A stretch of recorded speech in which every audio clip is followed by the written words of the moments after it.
ایک بھائی بیمار یا کمزور پڑ جائے تو دوسرا بھائی بنا اس کی پراپرٹی یا زمین خریدے اس کی مدد نہیں کر سکتا۔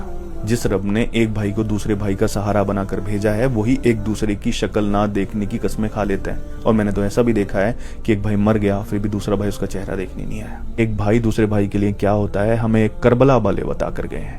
جنگ کی پہلی رات، اگلے دن جنگ تھی اور اس سے پہلی رات جو تھی نا، سب کو بٹھایا حضرت امام حسین علیہ السلام نے اور سب کو بٹھا کر کہا کہ جس کو جانا ہو وہ جا سکتا ہے، جنگ چھوڑ کر میرا ساتھ چھوڑ کر جس کو جانا ہو وہ جا سکتا ہے۔ میں یہاں بیٹھے ہوئے سب کو جنت کی بشارت دیتا ہوں، اگر کوئی چھوڑ کر چلا بھی جائے گا تو اس کو جنت مل جائے گی۔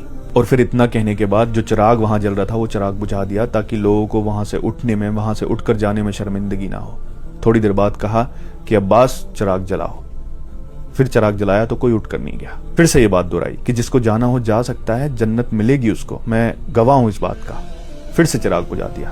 تھوڑی دیر بعد کہا کہ عباس چراغ جلاؤ، یہ 3 بار کیا، کوئی بھی وہاں سے نہیں گیا۔ یہ دیکھیے حضرت امام حسین کو اپنے بھائی حضرت عباس پر یہ بھروسہ تھا کہ سب جا سکتے ہیں، میرا بھائی عباس نہیں جا سکتا، اس لیے بار بار کہا کہ عباس چراغ جلاؤ۔ حضرت عباس جب شہید ہوئے نا کربلا کے میدان میں، دونوں بازو کٹے ہوئے تھے، پورا شریر چھلی ہوا تھا تیروں سے، دشمنوں نے اتنا چھلی کر دیا تھا، اور جب زمین پر گرے تو اپنی بھتیجی کے لیے محبت، کس کے لیے پانی لینے گئے تھے؟ اپنی بھائی کی بیٹی کے لیے۔ یہ ہوتا ہے بھائی۔ پھر جب گھوڑے سے نیچے گر گئے، حضرت امام حسین نے انہیں اپنی باہوں میں، اپنے بازوؤں میں لیا، تب پتہ ہے وہ کیا کہتے ہیں؟ وہ کہتے ہیں کہ بھائی مجھے میرے جسم کو یہیں دفن کر دینا، وہاں لے کر مت جانا، میں شرمندہ ہوں، اپنی بھتیجی کے لیے پانی نہیں لے جا سکا۔